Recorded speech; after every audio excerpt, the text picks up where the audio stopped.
Good morning, everybody. Welcome back to Political Ray. We've got a few stories over the weekend. Not very much happened over the weekend, but we got a few stories. The big one being Joy Reid being ousted at MSNBC and a couple other changes. Apparently, her show is going to be replaced by a panel show. Um, and I guess there's talks of Jen Psaki being put into a slot somewhere there.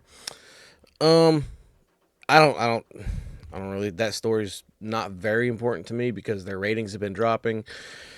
They've lost what was it, 50+% of their viewership, um, and it's just not that important to me. MSNBC, mainstream media, it's a dying enterprise, and rightfully so. I mean, they just do left wing talking points, and they don't really get to core issues of what America really wants to be talking about. So anyway, we got that. Plus, we got Tom Homan spoke at the Cpac on Friday. Had more than just a couple of mic drop moments, and we'll get into that. And apparently, Kash Patel is going to be acting as the director of the ATF as well as the FBI. So we'll cover that just briefly. But the main one I want to talk about is Tom Homan, because this guy is just, I've said it before, he's not taking no crap from nobody. This guy means what he says. He means business. This man he's not playing. I've said it before. I'll say it again. This guy's not playing around, and I'm here for it. The guy's going to clean up. He's cleaning up the border. He's taking these illegals out of the country, and rightfully so. We need to. Anyway, that being said, like I said, the Joy Reid thing, I'm just going to touch on this real briefly because I really don't care about MSNBC. The fact that they're a dying news enterprise, them, CNN, everybody else, their ratings are all down. They're completely losing to independent media. People like me, not me particularly. I got like the 5 people that watch me. I'm very grateful for them. But I just put this stuff out. I just complain into a camera because I enjoy talking about it. And if somebody wants to listen to me ramble, I appreciate it. Anyway, so Joy Reid, she's getting ousted. Supposedly sometime this week is going to be her last show. I thought it was yesterday on Sunday, but apparently it's going to be sometime this week. Nobody knows for sure. But anyway, this is just, like I said, it's another MSNBC's shaking things up. Apparently, I mean, like what's her name? Rachel Maddow. Okay, she has like a $20+ million contract, and she's going to be doing her show once a week. Why are you paying somebody that much money to do a show once a week? It doesn't make any sense. And where if they're not getting ratings, it's crazy to me that they're still getting enough money to pay these personalities this much money. I mean, I don't understand it. I'm not in major media, so I don't understand really how it all works, but I don't see how you can pay somebody that much of a salary and only have them come in and do a show once a week. I don't get it. I don't understand it. I mean, that big of a salary, they should be working 7 days a week. That's my opinion. But hey, if they want to pay somebody that much money for doing a show once a week, that's on them, I guess. It's no wonder that they're losing money. That's my opinion. I don't know how the inner workings of mainstream media work, but apparently there's a lot of money in it, and you can, if you're far enough left and you talk about the right talking points, you can get a major salary and work just once a week. I guess that's how it works. Anyway, this is from Benny Johnson, but breaking MSNBC cancels Joy Reid's show. The readout. Look, my personal opinion on this woman is she's a race baiter, and she got her slot because she says the right things. I mean, there's nobody. You can go through some of the clips that she has out there, and just everything it's all about the same crap. How right wing is racist and everything else, and she's trash. My opinion is she's trash, and I'm not sad to see her go.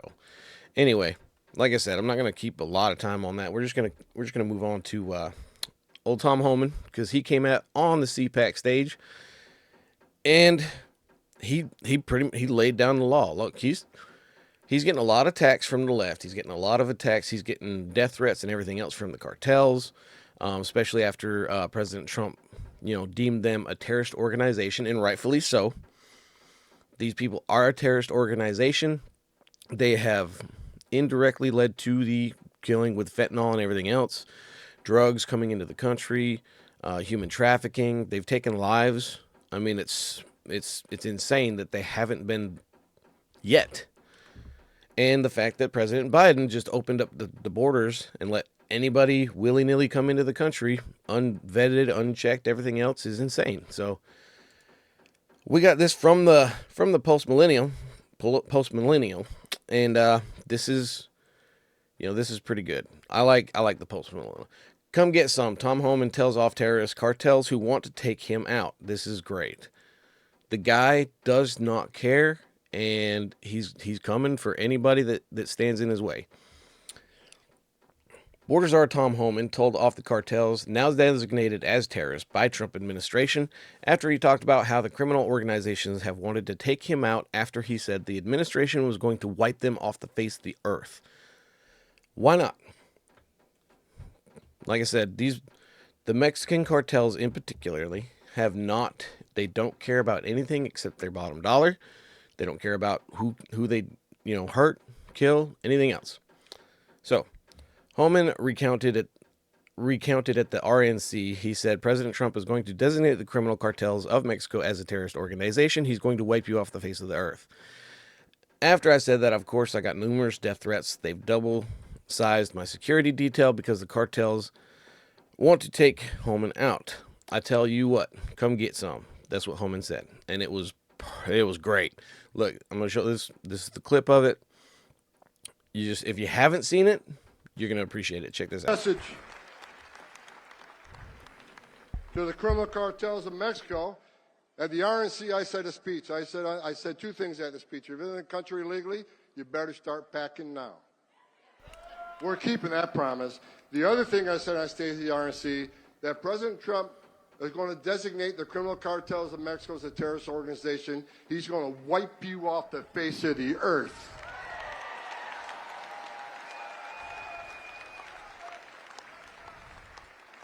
After I said that, of course, I got numerous death threats. They've doubled the size of my security detail because all the cartels want to take Homan out. Well, I'll tell you what, come get some. The guy's not playing around, and I'm here for it. You have killed more Americans than every terrorist organization in the world combined. You are now a terrorist organization. So word out to anybody that assists them, anybody that sells their drugs on the street, anybody that assists these cartels in any way, you are helping a terrorist organization, and the weight of the world's coming down on you. Like I said, he's not playing. He doesn't care about death threats or anything else. He's not playing, and it shows. I mean, he is hyped up for this. He said in a speech later on in his speech rather, that President Trump brought him out of retirement for the second time to take care of the border as our current border czar. So I'm here for it. I'm enjoying it. Take a look at this one. This is when he first came out at the Cpac, and he pretty much drops it saying, look, if you don't care, if you don't like what I have to say, I don't care. Check this out. This is great.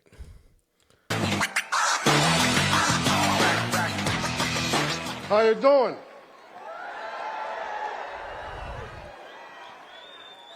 Look,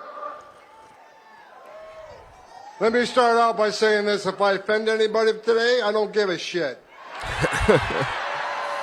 He doesn't. I'm here for it. I like this guy. Don't care. The media in the back room, I'm sure I'll be reading a lot of hit pieces on me tomorrow. I don't give a shit what you think about me.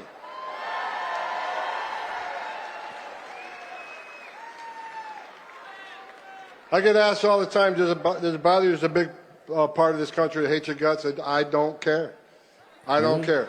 Because we got a job to do. I wake up every day for the last 4 years pissed off because the Biden administration took the most secure border in my lifetime and unsecured it on purpose. Right? I worked for 6 presidents, starting with Ronald Reagan. Every president I ever worked. He's not wrong. Look, Biden purposely opened the border because during Trump's run of 2016, He said he was going to secure the border. He was going to build the border wall and everything else. And I was for that too. And a lot of people said it was racist and it was wrong. And this country was founded on, immigration, which I beg to differ. I believe that this country was founded on by settlers, not immigration. There is a difference. It's similar, but there is a difference between immigration and migration, or settlers rather. I'm sorry. Settlers came to this country, risked everything to come here, settle on a plot of land, and make it work for them and their family. They were not immigrating, coming here. See, the difference with it nowadays is people come here, these immigrants, they come in here to this country and they get handouts based, they're living off of the taxpayer dollars. 150 on the low end, $150 billion a year is what American taxpayers pay for illegal immigration into this country. That's what Trump's trying to clean up. Now, that's 150 billion is a low end. The high end I've seen close up to 400 billion. It's insane. Taxpayer dollars should not be paying that much money to house and take care of illegal immigrants. Like I said, the difference is back then, they didn't have all these handouts. They came to this country and settled and founded the country. There's a big difference between that and coming over here now and taking taxpayer handouts and living off of the government. Huge difference, big difference. And if you don't see that difference, then I don't know what's wrong with you. Anyway, we'll take a look. He issues a warning to Tom Homan.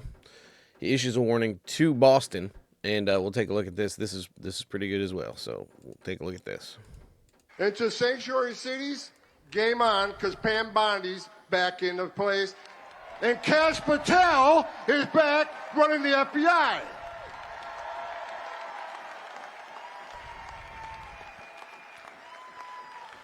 President Trump brought together one hell of a team, and every time I see one of these people get nominated and take their oath for office, I just get that much more excited. I'm afraid I'm going to have a heart attack one of these days because it just keeps getting better. Sanctuary cities are a sanctuary for criminals. It's true. Sanctuary cities are a sanctuary for criminals. And I've said it before, I'll say it 100 more times.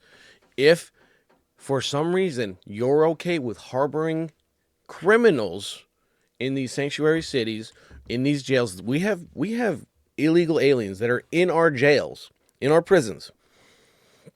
And these sanctuary cities are not letting these people get deported. Why? If you're harboring and not letting these hardened criminals, if you're not letting them get deported, you're an evil, monstrous person. You're disgusting. There's a lot of, he talks about the whole Boston thing. He said he stops at 9. I'll show you the clip. He stops at 9. Why are you not letting these people get deported? Why? Because you don't want these criminals outside of the U.S.? Why? Because you're a terrible, evil, disgusting person. That's why. Anyway, he goes on. He talks about it for free, doing it for free. When President Trump called him and asked him to come out of retirement, we'll check this clip out. This clip is good too. We'll check it out. When the president called me and said, I remember he called me when he brought me. This is the second time I came out of retirement for this man. So he called me. I remember I was the first guy he called, and he says, "Okay, this is how the phone call went." I picked up one. I see POTUS on my cell phone, so I know it was Trump. He says, "All right, Tom, you've been bitching about 4 years. You want to come fix it?" And I didn't hesitate. I said, "I'll come back and I'll do it for free. I'm so pissed off. You don't have to pay me." Yep. Look, I like this guy. I like him. I mean, I liked him when Trump first said that he was going to have him be the border czar. I like him even more now. I mean, the guy is a no-nonsense. He's not taking no BS from nobody. And I'm here. Like I said, I'm here for it. I'm okay with it. Anyway, we'll take a look at this next one here. This is him talking about Boston now. And we'll take a look at this. This is great. Law enforcement officers. Let's see. I read a story last night. The police commissioner of Boston. You said you doubled down on not helping the law enforcement officers of ICE. I'm coming to Boston. I'm bringing hell with me. Mm-hmm.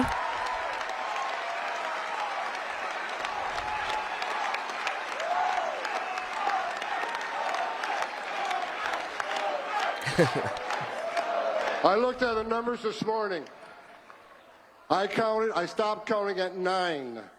Nine child rapists that were in jail in Massachusetts.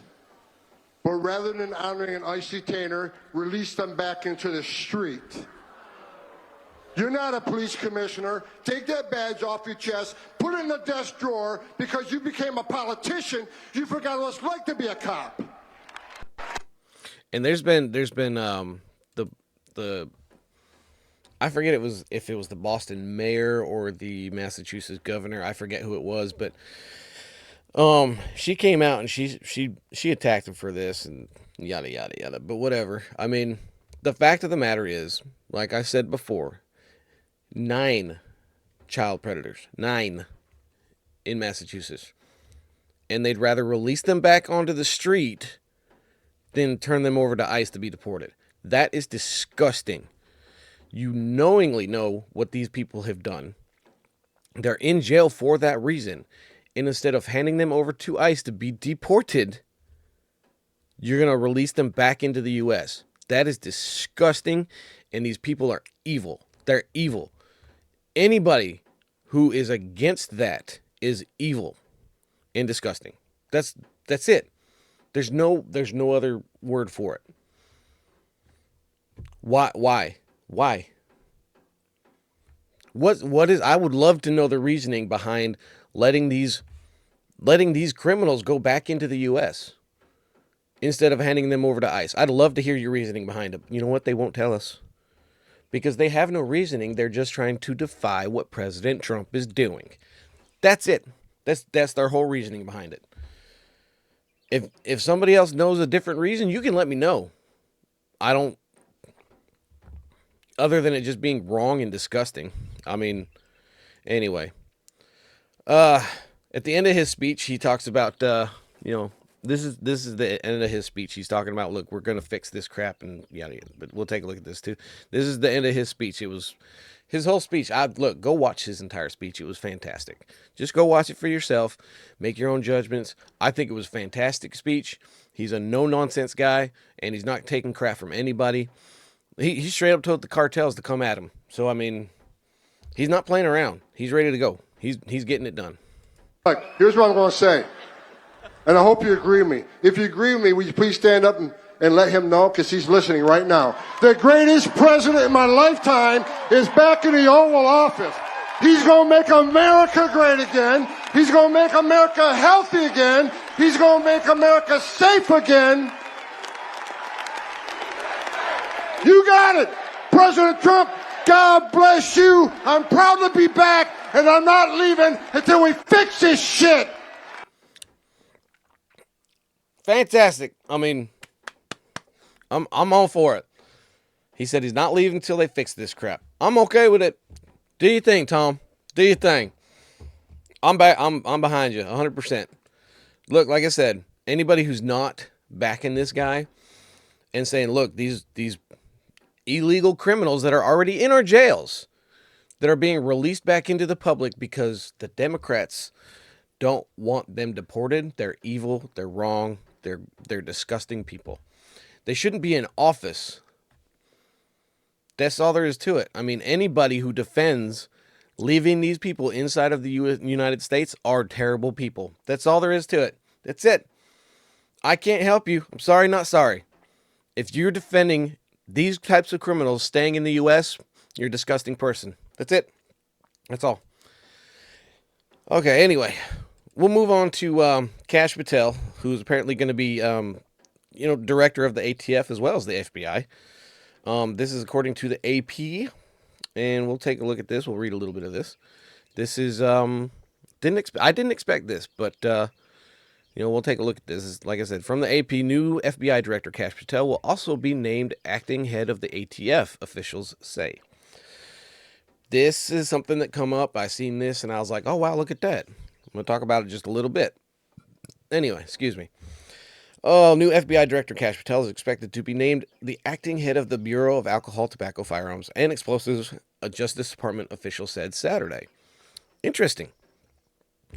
Patel could be sworn in next week, the official said, meaning this week, putting Patel in charge of two of the Justice Department's largest agencies in an unusual arrangement that raises questions about the future of the Bureau that has long drawn the ire of conservatives. Yes, it has. Look, I'm going to tell you my personal opinion on the ATF. I think it can go away. I don't. That's it. We have a Second Amendment, meaning we have the right to have and bear arms, and it shall not be infringed. It's that simple. That's it. The ATF was specifically put in place to counter the Second Amendment. That's my opinion on it. Like I said, I don't think this agency should exist. If it does, very, very, very, very, very, very smaller role than what it plays right now. There's no reason for ATF agents to show up at your house asking to look at your guns or anything else. We, as the American people, have the Second Amendment, and we have the right to bear arms. That's it. It shall not be infringed. That's it. Done. End of story. Anyway, the Justice Department officially spoke on the condition of anonymity to discuss the move before it's announced publicly. White House officials didn't immediately respond to a request for comment Saturday evening. Patel was sworn in on Friday as FBI Director. Yippee. I'm happy about that. As FBI Director after winning Senate approval despite Democrats concerned about the steadfast Trump allies' plan to radically overhaul the FBI. Which, look, I said previously, I was very happy. Him and Tulsi Gabbard were the two that I was really excited for. And I think that the FBI needs to be looked at. I'm going to tell you, FBI being federal law enforcement, I'm okay with the FBI sticking around. I'm not one of them people that says the FBI needs to be just completely gutted and go away. I'm not one of those people. I feel differently about the ATF, but the FBI does need to be overhauled. It needs to be looked at. There's a lot of shady stuff coming out with the FBI. I mean, just look at the stuff coming out about J6, with them being involved with that. And what was it, 9? I think it was 9 out of 12 people during the Whitmer kidnapping were FBI agents. 9 out of 12. I think that was them. I think it was 9 out of 12. Don't quote me on that. It might have been 8 out of 12, but I'm pretty sure it was 9 out of 12. We're involved with that, Whitmer kidnapping case. So there's a lot of shady stuff coming out about the FBI, and I think it needs to be investigated. They need to be overhauled because there's a lot of shady stuff coming out with the FBI. That's what I think. It needs to be overhauled. It needs to be looked into, and these things need to be brought to light and, taken care of. But anyway, let's see. Excuse me. ATF is a separate agency with about 5,500 employees and is responsible for enforcing the nation's laws around firearms, explosives, and arson. Among other things, it is in charge of licensing federal firearm dealers, tracing guns used in crimes, and analyzing intelligence in shooting investigations. Let's see. The news comes days after Attorney General Pam Bondi fired the ATF's top lawyer. Bondi said in a Fox News interview Friday that she fired Chief Counsel Pamela Hicks because the agency was targeting gun owners. Yes, I believe that was the case as well. I said that before. I still believe it was the case. They were coming after registered gun owners just for simply having firearms. That I think that was the case. I could be wrong. I don't think I am. Anyway, Hicks, who spent more than 20 years as a Justice Department lawyer, said in a social media post that being the ATF chief counsel was the highest honor of her career. Conservatives have long railed against ATF over its role in regulating firearms and have just suggested shuttering the agency. Yes, because it seems like all they do is come after gun owners. Yeah. Under the Biden administration, the ATF advanced new regulations aimed at cracking down on ghost guns and requiring thousands more firearm dealers to run background checks on buyers at gun shows or other places outside brick and mortar stores. Look, The gun show loophole is not a thing. Anybody who's gone to a gun show and bought a firearm knows this to be the fact. I can tell you, I've purchased weapons, I've purchased firearms. Every single time I go and buy a gun, I get a background check. Every single time. Every time. Now, it's easier for me because of the fact that I do have a concealed weapon permit, and I do, it's a little easier if you've already done that background, gone through that process. It is a little bit easier, but it does not negate the fact that everybody goes through a background check when buying a firearm. Everybody. Anyway, in an executive order earlier this month, President Donald Trump directed the Attorney General to review all actions taken by the Biden administration around firearms to assess any ongoing infringements of the Second Amendment rights of our citizens. Rightfully so. Like I said, we have a Second Amendment. It's there for a reason. If you don't have the Second Amendment, you're not going to have a First Amendment. That's plain and simple. The First Amendment is protected by the Second Amendment. Anyway, gun safety groups have raised alarm about putting Patel in charge of the FBI, with gun control group Reid calling him a known gun rights extremist. I don't see that. Gun Owners of America, a gun rights group, called his confirmation as FBI director a major victory for gun owners and constitutional rights advocates nationwide. I agree with that. I don't think that he's in the business of trying to take away our guns. I've never seen anything to suggest that he's against the Second Amendment or taking away our guns. I haven't seen anything about it. Let's see. The last confirmed ATF director was Steve Dettelbach, a former federal prosecutor who led the agency from July 22 until last month. He was the first confirmed director since 15, as both Republican and Democratic administrations failed to get nominees through the political fraught process. Here's my question too, and just a simple, I if a confirmation doesn't go through for an ATF director or an FBI director, do those people just not have a head boss anymore? I'm not sure exactly how that works. So if somebody can let me know. I would think that you have to get somebody confirmed. If the first person doesn't get confirmed, maybe you try and nominate somebody else. You can't just not have a director of these agencies. Am I wrong in that? Or can they go without a director and just do their own thing? I don't. How does that work? I'm not sure. You can let me know. Anyway, that's all I got for now. Tom Homan's a beast. Watch out for this guy. He's kicking butt and taking names. Just, this guy's a monster, and I'm here for it. Anyway, that's all I got. I appreciate you hanging out through my ramblings. If you like what you saw, you can follow me on Rumble. I suggest Rumble, YouTube. You can subscribe to me on YouTube as well. And you can follow me on X at The Political Ray. And I appreciate you hanging out, and God bless.